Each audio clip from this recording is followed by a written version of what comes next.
Both men's and women's soccer struggled over the weekend, but Suffolk Volleyball found a win. All that and more coming up right here on the Suffolk Sports Report.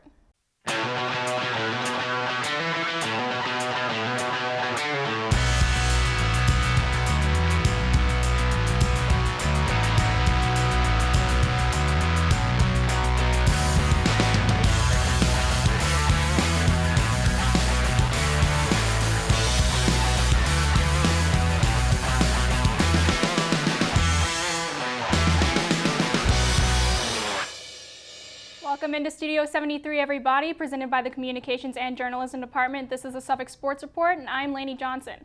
We start out today with men's soccer. The team suffered its first GNAC setback of the season as Johnson and Wales downed the Rams 4-1 Saturday afternoon at James A. Sartori Stadium in East Boston. Johnson and Wales scored their first goal of the game in the 26-minute mark. The Rams tied it up with a goal of their own in the 36th when Jarrett Davis drew JWU's defense out and slid a scoring pass to defender Toto. The goal was Toto's first of the season and was the first the Rams have scored against Johnson and Wales since 2013. With an even score going into the second half, JWU took control and added 3 more goals to finish off the game. Goalkeeper John Broder turned away 8 Wildcat attempts in his third collegiate start.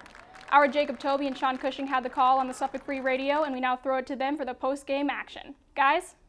All right, thanks very much, Jacob Tobey alongside Sean Cushing. Suffolk drops this one to Johnson and Wales 4-1. Thoughts on the game today, Sean? Great offensive tempo for Johnson and Wales, 27 shots for them as opposed to Suffolk's 9.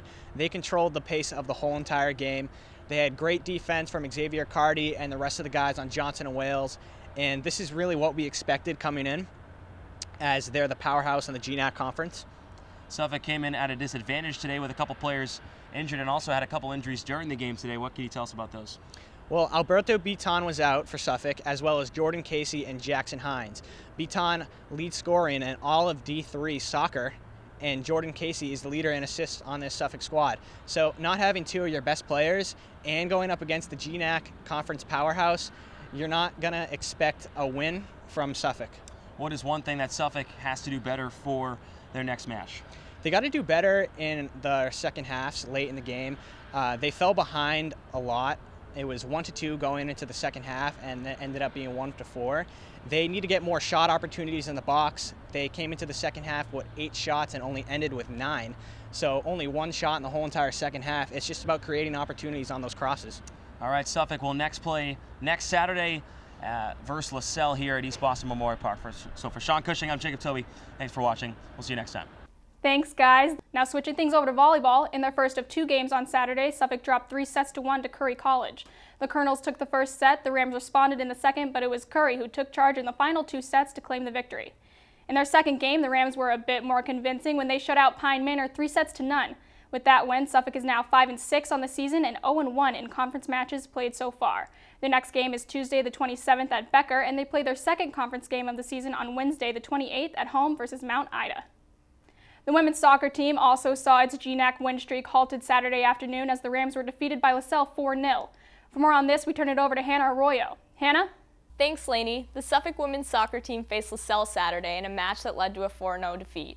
The game was their first loss in their conference. The Rams held off their opponents until the second half when LaSalle came out fighting and scored 4 consecutive goals. Suffolk had 2 shots on goal and took 1 corner kick. The team was never caught offside, but caught their opponents offside 3 times. Kirsten Weicker started in net for Suffolk and made 10 saves. Jordan Petagrasso came in to relieve Weicker and made 2 saves. This season, the girls currently have a 4-3 record. The team started out their first game with a 4-0 loss to Worcester Polytechnic Institute. They quickly bounced back with an exciting 3-game win streak. In this streak, they faced East Nazarene College, Wheelock College, and Anna Maria College. The team also scored a 2-0 win against the University of St. Joseph. Out of the 6 games that she has started, Weicker has already notched 3 shutouts. The team's 3 captains, Jennifer Martin, Alexandra Nagri, and Shannon Simmons, have a combined total of 14 goals in 7 games. Martin leads the conference in goals with 7 and is second in points with 14. Nagri is second in the conference with 6 goals and 13 points. The team goes back in action at 8 p.m. on Monday the 26th versus Leslie. Back to you, Laney. Thanks, Hannah. Well, that's all we have for today. If you want to get involved with the sports report, please email Jacob Tobey at jtobey@suffolk.edu.